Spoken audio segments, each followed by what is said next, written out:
जय श्री राम, जय जय श्री राम, राधे।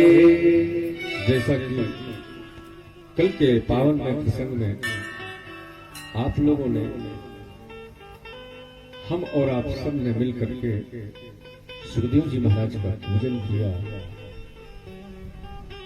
तो सुखदेव जी महाराज का न तो कोई घर है, न तो कोई परिकर है, और कैसे महात्मा है कि न किसी से लेना और न किसी से देना। ऐसे सुखदेव जी महाराज, जब महाराज परीक्षित की सभा में सुखदेव जी महाराज का आगमन हुआ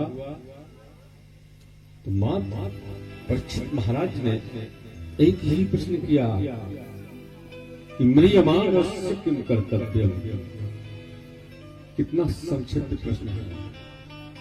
सिर्फ आप यह बताएं कि जिस व्यक्ति की 7 दिन में मृत्यु है उस व्यक्ति को क्या करना चाहिए और क्या नहीं करना चाहिए। यतः प्रपच्छामि संसिद्धिं योगिनां परमं गुरुं पुरुषस्य यत्कायं म्रियमाणस्य सर्वधा, म्रियमाणस्य सर्वधा। महाराज सिर्फ इतनी कृपा करके बताएं। जबकि सुखदेव जी महाराज ऐसे महात्मा थे कि शायद भी महाराज परीक्षित ये कहते कि महाराज मेरी 7 दिन में मृत्यु है तो मेरी मृत्यु को आप टाल दीजिए। तो सुखदेव जी महाराज टाल भी सकते थे। हमारे आपके बीच में हमारे माननीय अशोक सिंह जी अंतर्राष्ट्रीय मानवाधिकार के प्रदेश अध्यक्ष हैं। इस भागवत का जो ये शुभारंभ हो रहा है ये 1.5 माह पहले की बात है, क्योंकि उस समय आप लोग नहीं थे। ये जबलपुर में मीटिंग हुई थी। तो जबलपुर की मीटिंग में मेरा कोई निश्चित नहीं था, क्योंकि मैं व्यस्त था, भागवत कथा चल रही थी। तो ब्रह्म मुहूर्त 4 बजे की बात है। ये हमारे कौशल वासुदेव जी थे और बालमुकुंद कुशवाहा जी और गजधर जी और ये हमारे प्रदेश अध्यक्ष अशोक सिंह जी। इनसे हमारा बहुत आत्मीय स्नेह है। वहां चर्चा हुई।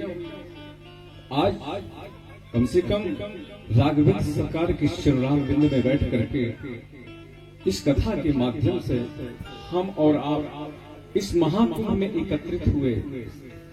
ये संगठन की देन है, क्योंकि शायद यदि मैं इस संगठन में ना होता तो आप लोगों के बीच कैसे बैठता। तो ये संगठन है, एक पूरा परिवार है। ना तो यहाँ कोई ब्राह्मण है, ना तो कोई यहाँ क्षत्रिय है, यहाँ कोई नहीं है। सिर्फ एक परिवार है, मात्र अंतरराष्ट्रीय मानवाधिकार सुरक्षा संगठन। क्योंकि हम और आप सब मानव हैं। तो मानव मात्र का धर्म क्या होता है ये तो मैं कथा के माध्यम से बताऊंगा। तो सुखदेव जी महाराज ऐसे महात्मा थे। यदि महाराज परीक्षित कहते महाराज मेरी 7 दिन में मृत्यु है तो मेरी मृत्यु को टाल दें, तो सुखदेव महाराज इस मृत्यु को टाल नहीं सकते थे। पर मृत्यु को टालना कोई शंका का समाधान नहीं था। तो इसलिए सुखदेव जी महाराज परीक्षित से कहते हैं, राजन जो तुमने ये प्रश्न किया है तो ये तो लोकोपकार की दृष्टि के प्रश्न है। ये तो पूरे समाज के कल्याण के लिए प्रश्न है। मरने वाले महाराज परीक्षित थोड़ी हैं। हमें आपको सबको 7 दिन में जाना है, क्योंकि जाना जाना सबने जाना, तो शायद जिसके पास जाना उसको किसी ने नहीं जाना। कुछ दिन के बाद हम भी कहेंगे जाना है, आप भी कहेंगे जाना है, पर जिसके पास जाना शायद उसे पहचान लिया जाए तो जो ये हमारा आवागमन का जो चक्र है इस सदा के लिए छूट जाए।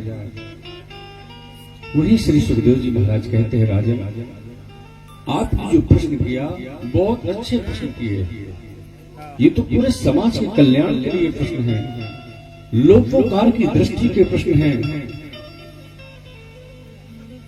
अब वही श्री परीक्षित जी महाराज ने महाराज सुखदेव जी से प्रश्न किया, महाराज वो तो ठीक है, पर जल्दी मरने वाले व्यक्ति को क्या करना चाहिए? कि तस्मात् भारत सर्वात्मा भगवानीश्वरो हृदि श्रोतव्या कीर्तितव्याश्च स्मर्तव्या छेच्छता भयम्। महाराज जल्दी मरने वाले व्यक्ति को क्या करना चाहिए? कि श्वास श्वास पर कृष्ण भजे, वृथा श्वास नहीं खोए, ना जाने या श्वास की आवन होय न होय। अरमान हम और आप कितना ऊंचा करते हैं, पर ठिकाना बिल्कुल नहीं है कि जो हमारे आप के अंदर ये श्वास जा रहा है तो अंदर से बाहर आएगा कि नहीं, और बाहर से अंदर जाएगा कि नहीं, इसका भी ठिकाना नहीं है। गारंटी एक सेकंड की नहीं है, एक क्षण की नहीं है, पर अरमान कितना ऊंचा करते हैं। यहाँ पर श्री सुखदेव जी महाराज परीक्षित को कहते हैं, राजन सबसे पहले ब्रह्म मुहूर्त में व्यक्ति को उठ जाना चाहिए। ब्रह्म मुहूर्त जानते हैं आप लोग? ब्रह्म मुहूर्त किसे कहते हैं? जो सवेरे का 4 बजे का समय होता है उसे ब्रह्म मुहूर्त कहते हैं। और उठ करके व्यक्ति को सबसे पहले स्नान करना चाहिए।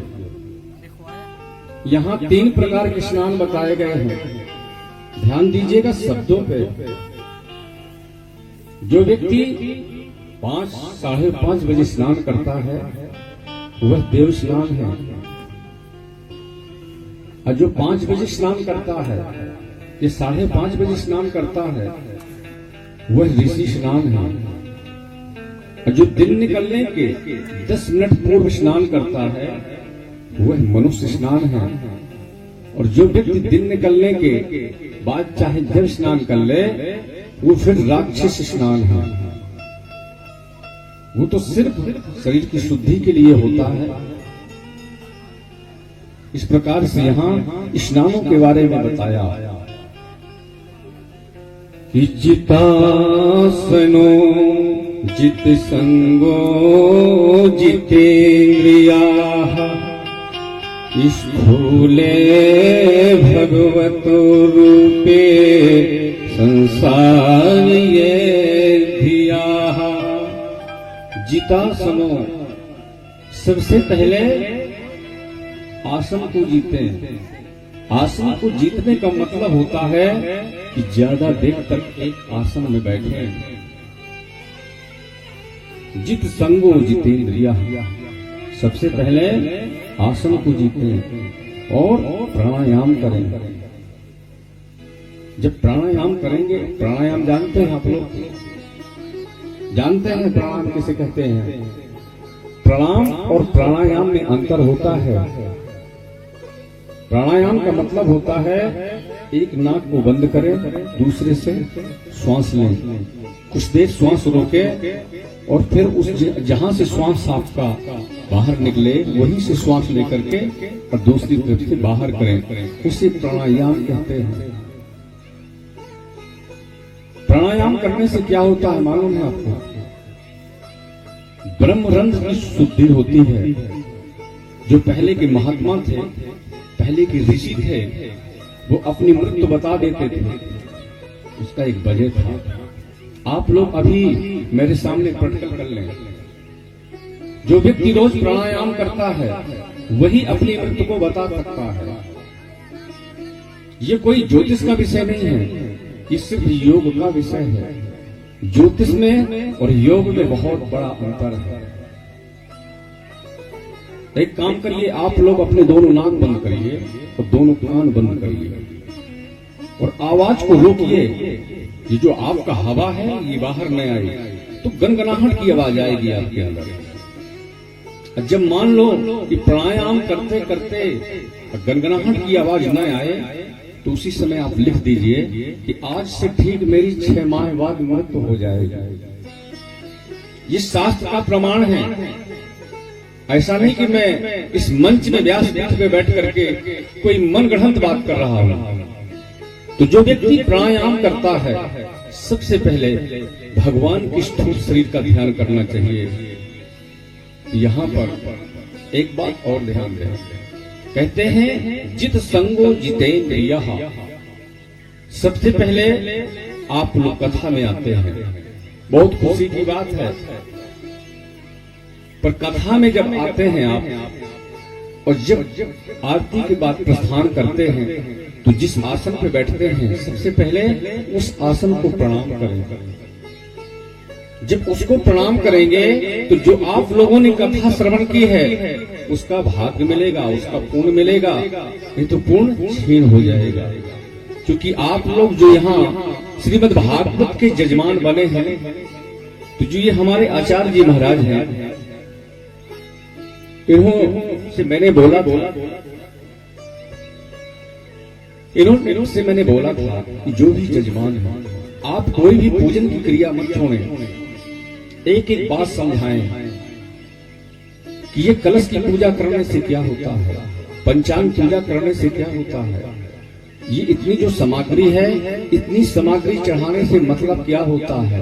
भाई हमें पता तो लगे, हम पूजा तो कर रहे हैं पर हमें पता ही नहीं है। ये मैंने पंडित जी लोगों से निवेदन किया था। तो सबसे पहले आसन को जीतें और जब भी आप उठें ब्रह्म मुहूर्त में तो सबसे पहले अपने हाथों को देखें कि कराग्रे बसते लक्ष्मी करि मध्ये सरस्वती करिमूले स्थिते ब्रह्मा प्रभाते कर दर्शनम। यह सुभाषतानी का श्लोक है। कराग्रे बसते लक्ष्मी कर मध्य सरस्वती। कर के अग्रभाग में माता लक्ष्मी का वास है। अपने हाथों को देखना चाहिए और हाथों को देखने के बाद अपने मुखारविंद में लगाना चाहिए। इस प्रकार पर अब उल्टा हो गया है, क्योंकि अब उठते कब है सो करके, जब सूर्य भगवान निकल आते हैं। तो पहले श्लोक था कराग्रे वस्ते कर्मध्य सरस्वती, पर अब कब दर्शन होता है। सबसे पहले बिस्तर से मुखड़ा निकालेंगे, बोलेंगे अरे चाय बन गई कि नहीं। श्लोक तो भूल गया, और यहाँ कब दर्शन हो रहा है। ये तो हालत है। इस प्रकार से यहाँ पर स्नान के बारे में बताया और ध्यान के बारे में बताया। व्यक्ति को क्या करना चाहिए और क्या नहीं करना चाहिए। अब मान लीजिए जब सतयुग था, सतयुग में एक व्यक्ति की उम्र कितनी होती थी?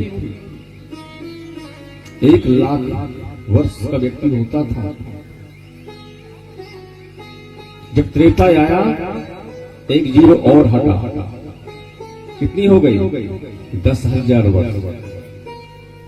जब द्वापर आया, 1 जीरो और हटा, 1,000 वर्ष। जब कलयुग आया तो 1 जीरो और हटा, कितनी हो गई? 100 वर्ष। पर आजकल 100 वर्ष का व्यक्ति बड़ी मुश्किल से मिलता है। यदि कोई व्यक्ति 100 वर्ष का है, उस व्यक्ति के यदि हम दर्शन कर रहे हैं तो मान लो हम बहुत बड़े भाग्यशाली हैं, बहुत बड़े वो भी बहुत बड़े भाग्यशाली हैं जिसकी इतनी उम्र हो, क्योंकि आजकल वहां तक पहुंचना बड़ा मुश्किल है। क्योंकि 15 वर्ष के बच्चे के बाल पक जाते हैं, 25 साल के बच्चे को चश्मा लग जाता है, 35 वर्ष का व्यक्ति मधुमेह का मरीज होता है। इस प्रकार से कलयुग नहीं तो और क्या है, यही तो कलयुग है।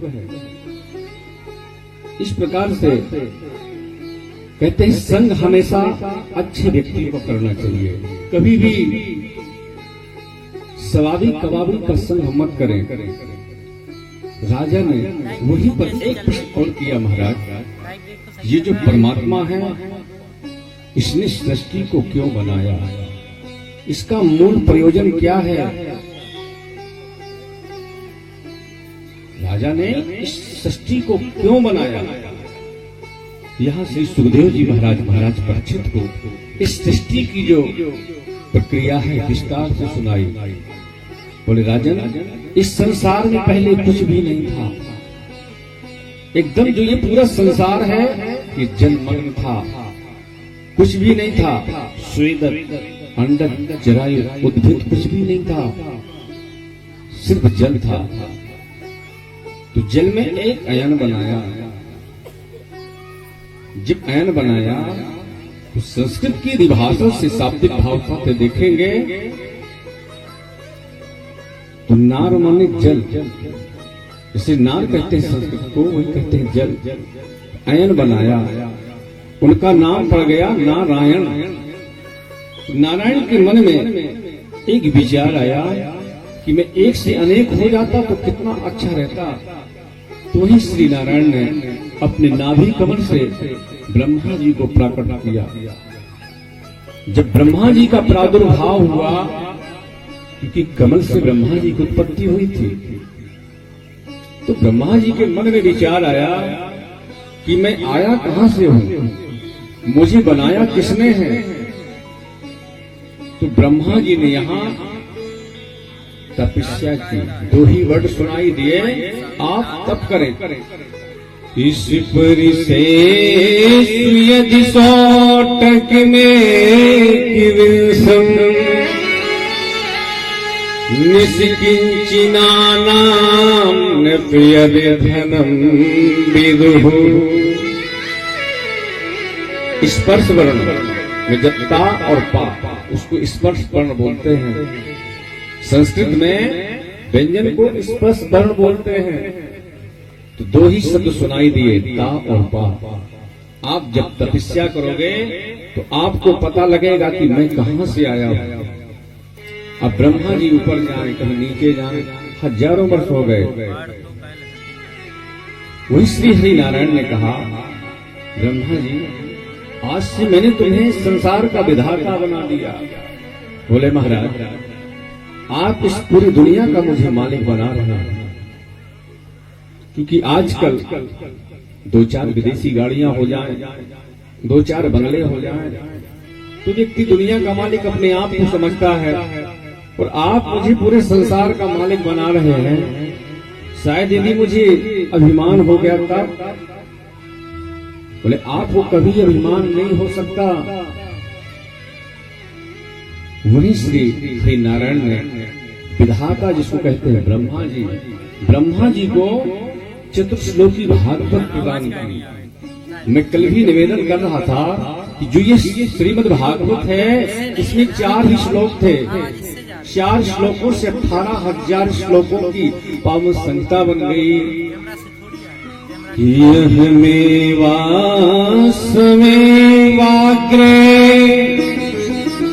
नान्यतिभजत परम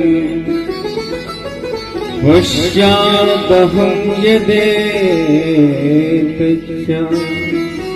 सूर्यशिष्योऽस्म्यहम् जितेति यत् प्रतीयेति न प्रतीयेत्यात्मनि तद्विद्यादात्मानो स्वयं यथा भासो यथा तमाह। इस प्रकार से परमात्मा श्री नारायण कहते हैं, ब्रह्मा सृष्टि में केवल मैं था, मेरे अतिरिक्त यहाँ कुछ भी नहीं था। बोले महाराज ये कैसे हो सकता है? जब आप अकेले थे तो आपने सृष्टि को कैसे बनाया? बोले राजन, कुछ कार्य ऐसे भी होते हैं कि जिसका करता धरता कोई। मान लीजिए हमने सोने के बहुत अच्छे आभूषण बनवाए, मंगलसूत्र बनवाया, नथुनिया बनवाई, बाजूबंद बनवाया, कुंडल बनवाया, कुछ दिन पहना, पहनने के बाद उसी सोने को कुछ दिन के बाद उखल में डाला और कूट दिया। तो बनने के पहले क्या था? सोना। अब बिगड़ने के बाद क्या बचा? सोना। बोले ऐसे कई कार्य हैं। बोले जैसे मकड़ी होती है, देखा होगा, तो मकड़ी जब जाला बुनती है तो धागा बाजार से खरीद करके नहीं लाती, तो निमित्तोदान कारण और उपादान कारण मकड़ी ही होती है। बोले राजन, कुछ कार्य ऐसे भी होते हैं इस जगत में, इस संसार में मेरे अलावा कुछ भी नहीं था, कुछ भी नहीं था। कि यथा महन्त भूतानि भूतेषु चावचेष्वनु प्रविष्टानि तथा तेषु न तेष्महम्। बोले राजन, ये जो सारा संसार है इसको मैंने बनाया है। संसार में कुछ भी नहीं था। ये जो चींटी है ये भी 5 तत्व से बनी है, ये जो हाथी है ये भी 5 तत्व से बना है, जो ये मनुष्य है ये भी 5 तत्व से बना है। कि क्षितिजल पावकी, क्षितिजल पावकी, गगन समीरा, पंच रचिते अधम शरीरा। क्षितिजल पावकी, गगन समीरा, पंच रचिते अधम शरीरा।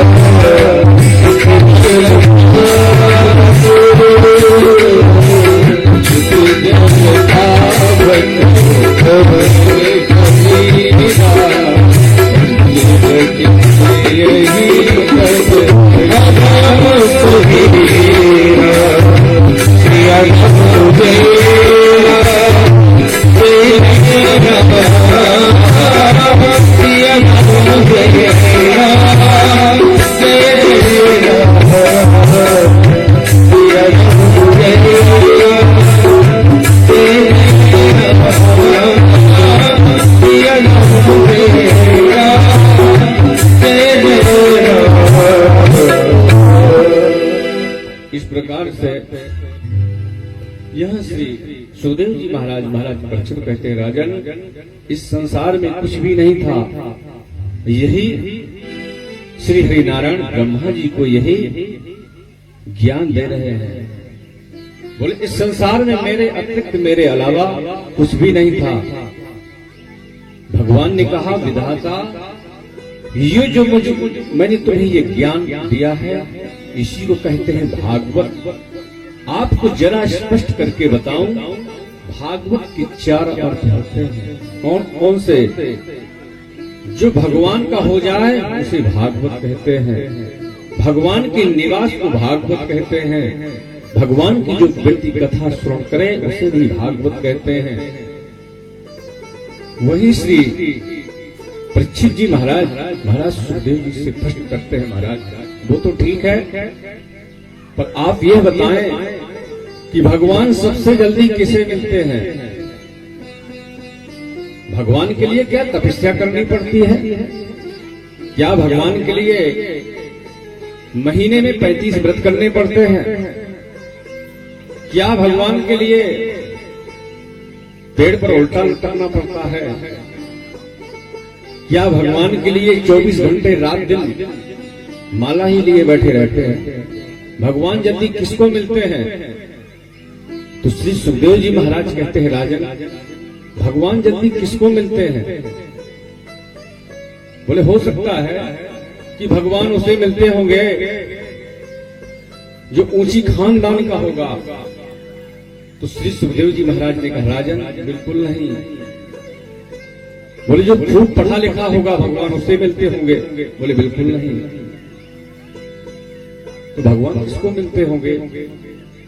तब यहां श्री सुखदेव जी महाराज कहते हैं कि व्याधस्य चरणं ध्रुवस्याचावयो विद्या गजेन्द्रिका का जातिर्विदुरस्य यादवपते रुद्रस्य किं पौरुषाम् कि कुब्जायः किमु तत्र रूपिमधिकम् किं तत्सुदां नो धनुः भक्त्या तुष्यसि केवलम् परमया भक्ति प्रभो माधवा। राजन ऐसा बिल्कुल नहीं है। व्यध्यस्य ध्रुवम् ध्रुवस्य चा वयो विद्या गजेंद्र का। सबसे पहले भगवान ध्रुव जी को मिल गए। यदि अवस्था देखते तो क्यों मिलते? क्या अवस्था थी ध्रुव जी की? सिर्फ 5 वर्ष के थे और गाजेंद्र को भगवान मिल गए। गाजेंद्र कौन से विश्वविद्यालय में पढ़ करके आया था? भगवान डिग्री भी नहीं देखते। बोले डिग्री नहीं देखते, बोले कुब्जा को भगवान मिल गए। यहां पर रहन सहन भी नहीं देखते भगवान। बोले और तो और यहां पर दासी पुत्र विदुर जी तो दासी पुत्र हैं, उनको मिल गए भगवान। बोले महाराज कैसे? का जाति विदुर से यादव पते कि विदुर जी दासी पुत्र हैं तो भगवान कैसे मिल गए? बोले भगवान न रहन देखते, न सहन देखते आपका, न डिग्री देखते, न खानदान देखते, कुछ भी नहीं देखते। परमात्मा शिव भाव का भूखा है। यदा तु राजा सुसुतान साधु कुशन्य धर्मण्य विनष्टि दृष्टि। यदा तु राजा सुतान साधु, ये उस समय की बात है जब महाभारत युद्ध की तैयारियां हो रही थी। आज कौरवों की सभा में दुर्योधन और दुर्योधन का पूरा परिकर बैठा हुआ था। वही विदुर जी महाराज ने प्रवेश किया। बोले राजन ये जो हो रहा है बिल्कुल अन्याय हो रहा है, इसे रोको। बोले क्यों? बोले जो आपका ये बेटा है दुर्योधन धृतराष्ट्र से कह रहे हैं ये पांडवों के साथ अच्छा नहीं कर रहे। राजन कभी भी अमृत के वेल में कभी भी ऐसा वृक्ष नहीं लगेगा। रोको। शास्त्र तो ये कहता है कि एक प्रदेश को त्यागने से यदि पूरा हिंदुस्तान सही रहे तो त्याग देना चाहिए। एक जिला के त्यागने से एक पूरा प्रांत सुखी रहे तो त्याग देना चाहिए। एक गांव के त्यागने से यदि पूरा जिला सुखी रहे तो त्याग देना चाहिए। और घर में एक व्यक्ति के त्यागने से यदि पूरा परिवार सुखी रहे उस व्यक्ति को भी त्याग देना चाहिए। ये शास्त्र कहता है। अरे राजन जो ये अन्याय हो रहा है अच्छा नहीं हो रहा, रोकिए। आपस में चर्चा ही कर रहे थे कि उसी सभा में दुर्योधन ने प्रवेश किया। बोले अच्छा मेरी कृपा से तुम्हें ये मंत्री पद मिला और मेरे पिता को मेरे विरुद्ध भड़काते हो, अरे निकल जाओ यहां से। उसी समय विदुर जी महाराज ने अपने धनुष और बाण भूमि पर रखे और निकल गए। बोले बेटा मेरा ऐसा कोई मंतव्य नहीं था तुम्हें मेरे कहने से बुरा लगा, कोई बात नहीं। तो विदुर जी वहां से चले और जो श्रीमद् भागवत का 12 मंत्र है, ओम नमो भगवते वासुदेवाय, ध्यान दीजिएगा, ये मंत्र है। कई लोग इस मंत्र में नमः लगाते हैं, पर जो ये श्रीमद् भाग, ये जो ओम नमो भगवते वासुदेवाय, नमः नहीं लगेगा। जो सिद्ध मंत्र होते हैं उसमें नमः नहीं लगता, ध्यान दीजिएगा। कई लोगों को मैंने देखा है, तो किसे समझाए? ओम नमो भगवते वासुदेव का सुंदर यहाँ पर जाप किया और अपनी पत्नी से आकर के बोले, देवी आज के बाद जितने झंझट से सब खत्म। बोले मतलब? बोले आजकल मेरा मंत्री पद नहीं है, अब मुझे भगवान के घर चले गए। आज विदुरानी ने देखा, बोले महाराज आज ये हस्तिनापुर नगरी ऐसी क्यों सज रही है? क्या बात है, क्या बात है?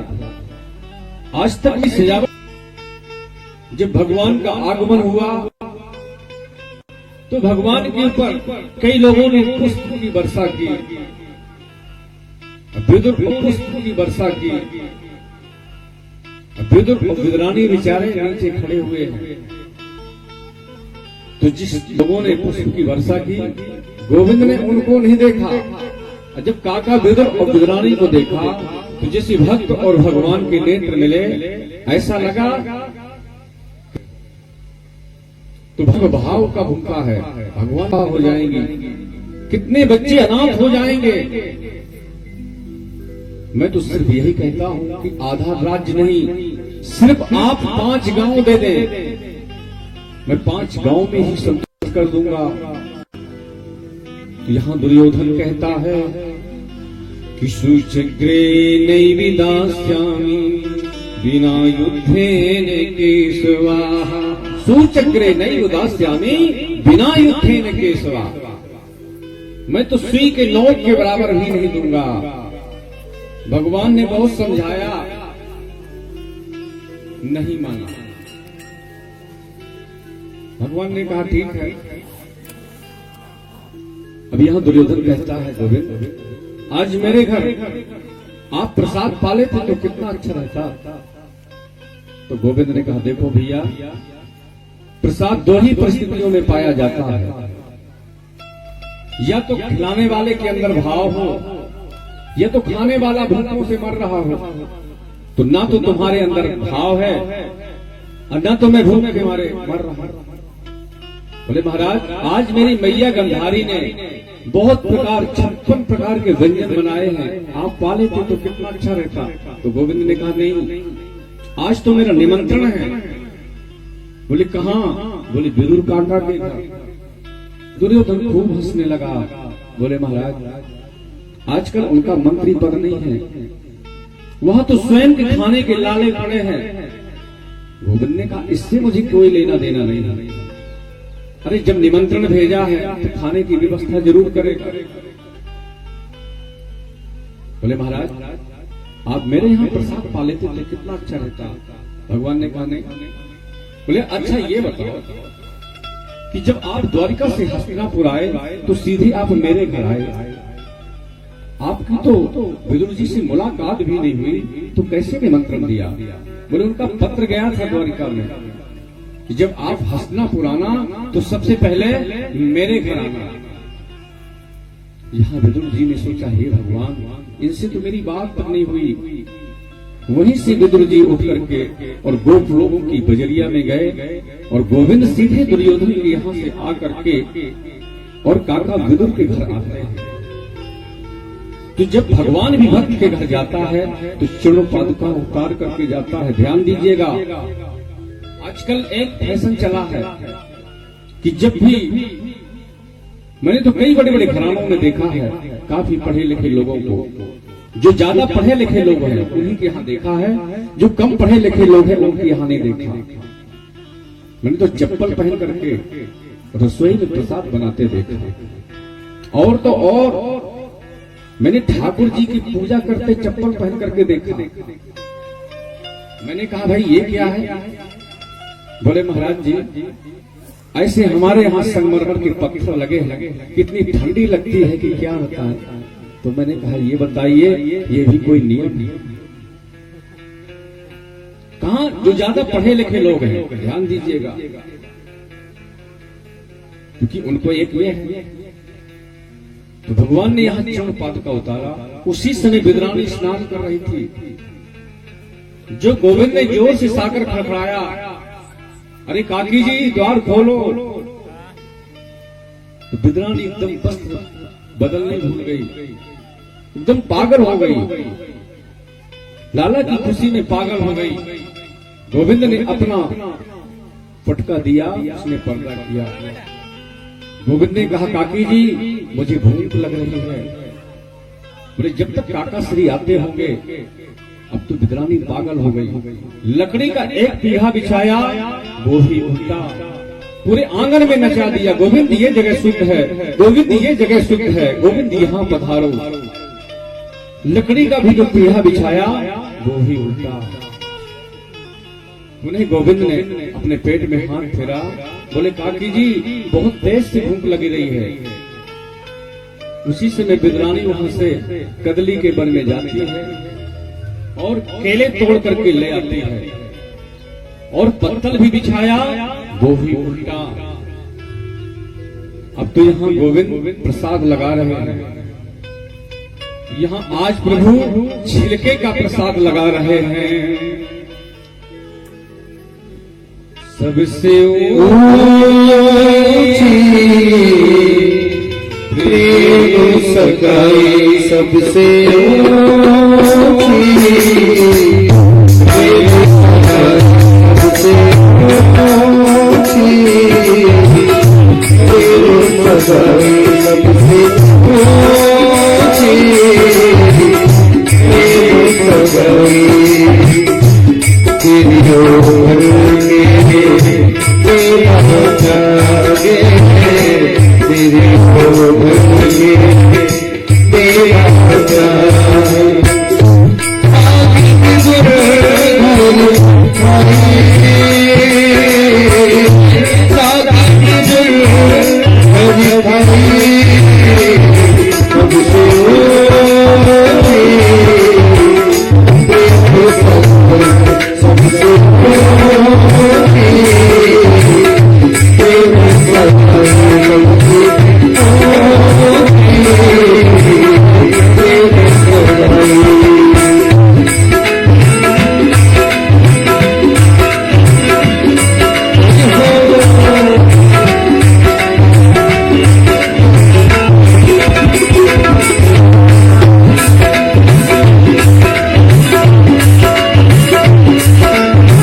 जो भव से भजता है मुझे, भव से मेरा पर है।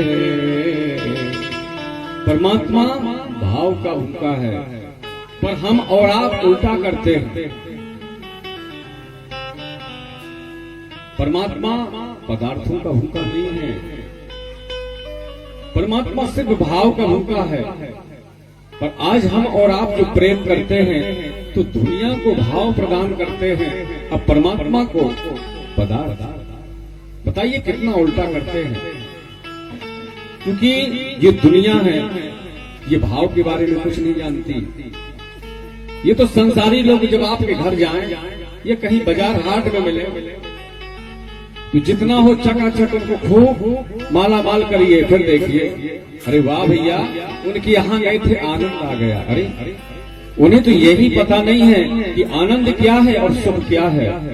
आनंद में और सुख में दोनों में अंतर है।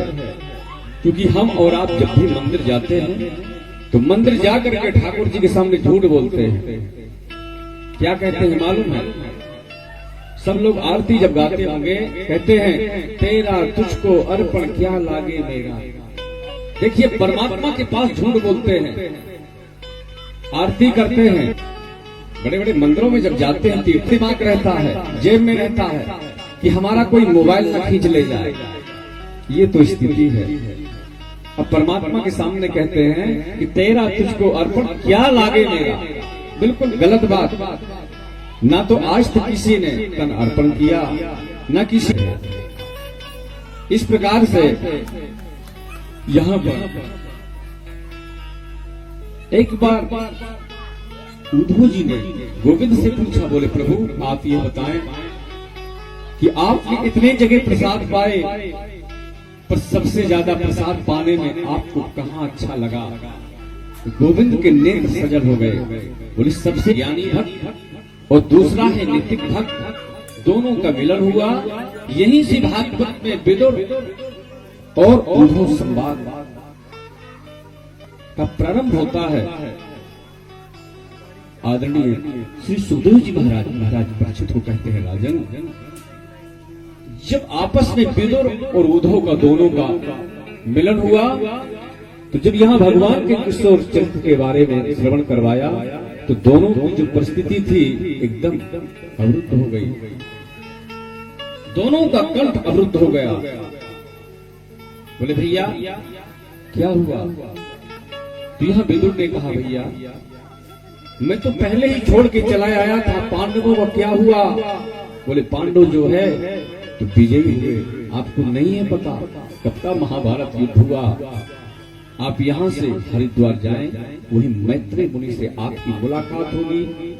तो मैत्रेय मुनि से जब यहाँ मुलाकात हुई तो दोनों यहाँ भगवान की चर्चा की, जैसा कि श्री सुखदेव जी महाराज यह श्री महाराज से निवेदन की सृष्टि है, परमात्मा ने इस सृष्टि को क्यों बनाया, क्या कारण था?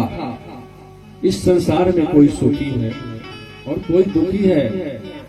श्री सुखदेव जी महाराज परीक्षित से कहते हैं, राजन इस संसार में न कोई सुखी है न कोई दुखी है, ये तो अपना अपना प्रारब्ध है।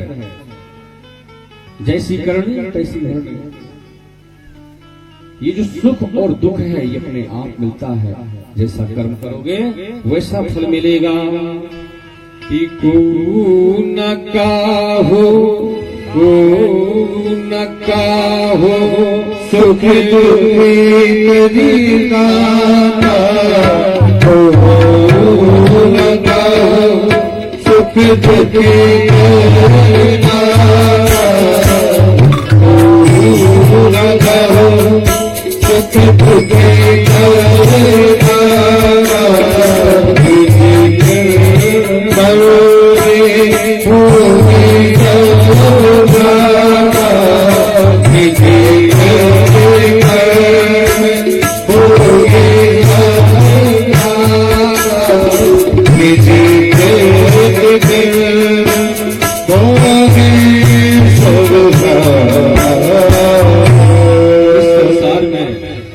जैसा कर्म करेगा वो न काहु सुख दुख कर दाता, निज कृत कर्म भोग शिव भ्राता। हम और आप यहाँ आए हैं तो क्यों आए हैं मालूम है? इस संसार में ये हमारे आप की भोग भूमि है। मतलब इतने दिन हमारा आपका जन्म हुआ, हमने आपने इतने दिन में क्या हासिल किया? शायद है कुछ भी हासिल नहीं किया। जब समय निकल जाएगा तब पछताएंगे, हे भगवान अब क्या करें। ये हालत तो हमारी आपकी है। ये जो दुनिया है बड़ी बनावटी है, कब तक प्रेम करेगी? जब तक शरीर में बल है और बैंक में पैसा है और जेब गर्म है। जब शरीर के बल क्षीण हो जाएंगे, जेब में पैसा नहीं रहेगा, कुछ भी नहीं रहेगा, तो दुनिया भी कहेगी कोई मतलब की नहीं हो। ये जितने भी रिश्ते हैं, चाहे पत्नी हो, चाहे पुत्र हो, चाहे कोई भी हो, सब स्वार्थ के रिश्ते हैं। दुनिया कब प्रेम करती है? जब दुनिया के मतलब के रहते हैं, और दुनिया के लिए मतलब के नहीं है तो कोई सूखी घास भी नहीं डालता। ये तो स्थिति है। इस प्रकार से आजकल हम और आप अपना वर्तमान जो है तो फालतू की चर्चाओं में व्यतीत कर देते हैं, फिर पछताते हैं। यही श्री परीक्षित जी महाराज ने श्री सुखदेव जी महाराज से प्रश्न किया, महाराज भगवान ने कोई 12 रूप धारण किया था क्या? भगवान ने कोई सूकर का रूप धारण किया था क्या? तब वहां पर श्री सुखदेव जी महाराज ने कहा, राजन इसका भी एक विचित्र कारण है। महाराज कश्यप की 13 पत्नियां थी, उसमें जो दिति नाम की सबसे बड़ी पत्नी थी, उसने एक दिन कश्यप जी से निवेदन किया, बोले महाराज मेरी जितनी बहनें हैं सबके संतान हैं, सबके पुत्र हैं। मेरे घर में भी यदि कोई पुत्र हो जाता तो कैसा रहता? तो कश्यप ने कहा, देवी यह जो काम समय है ये काम सुख के लिए उपयुक्त नहीं है। ये सायंकाल का समय है। इस समय किया हुआ गर्भाधान जो है खराब हो जाएगा। बहुत समझाया, जब दिति नहीं मानी कश्यप झुक गए। कश्यप ने कहा, देवी इस समय भगवान शंकर अपने गणों के साथ आते हैं और शास्त्र की मान्यता है कि जो शाम के भगवान शंकर की पूजा होती है वो कुछ ज्यादा ही फलदायी होती है। जब यहां पर बहुत समझाया, दिति नहीं मानी, कश्यप जी झुक गए। बोले, देवी तुम्हारे 2 पुत्र होंगे पर दोनों राक्षस होंगे। बोले, तब तो मैं अपने गर्भ में ही धारण करके रहूंगा।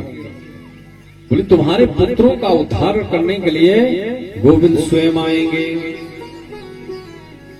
पर जो तुम्हारा पौत्र होगा बड़ा अलंपट होगा, बड़ा गुणवान होगा, उसका नाम प्रहलाद होगा। बोले, तो बड़ी खुशी की बात है कि जब मेरे पुत्रों का उद्धार करने के लिए स्वयं गोविंद आएंगे। दिति ने अपने गर्भ में यहां हजारों वर्ष तक धारण किया। जब हजारों वर्ष तक धारण किया तो ऐसा लग रहा था कि जैसे पूरा ये ब्रह्मांड, पूरा जो संसार है एकदम धुंध टाइप का हो गया हो। तो जितने भी देवता हैं सब ब्रह्मा की शरण में गए। तो ब्रह्मा ने कहा, आप लोग चिंता मत करिए। पूर्व का चरित्र बताया कि जो ये दिति के गर्भ में ये कौन है? ये तो पार्षदों महिया योगी जग ये ऊंचा कदर थी कृतमाम यद्धो बाह्य कृतामत क्रमम। एक समय की बात है, ब्रह्मा के मानस पुत्र कौन कौन है? सनक सनंदन सनातन सनत कुमार एक बार ये बैकुंठ में श्री हरि नारायण का दर्शन करने के लिए गए। तो वहीं पर जय और विजय नाम के पार्षद खड़े थे, तो इन्हें छोटा बालक समझ करके लौटा दिया। इन्होंने कहा, अच्छा तुम हमारे माता पिता से हमें मिलने नहीं देते हो, हम तुम्हें साथ देते हैं, तुम एक जन्म तक नहीं, तुम 3 जन्म तक जाओ, राक्षस हो जाओ। जब गोविंद ने सुना तो गोविंद ने यहां सनक सनातन सनत कुमार की स्तुति की। बोले आप मुझे भी दंड दें, क्योंकि जो सेवक का अपराध होता है उसका दंड स्वामी को भी मिलना चाहिए, उसका दंड स्वामी को भी मिलना चाहिए। इस प्रकार से जब याचना की, जो ये सनत सनंदन सनातन सनत कुमार हैं, ये पूर्वजों के ही पूर्वज हैं। ये 5 वर्ष से 6 वर्ष में कभी जाते ही नहीं।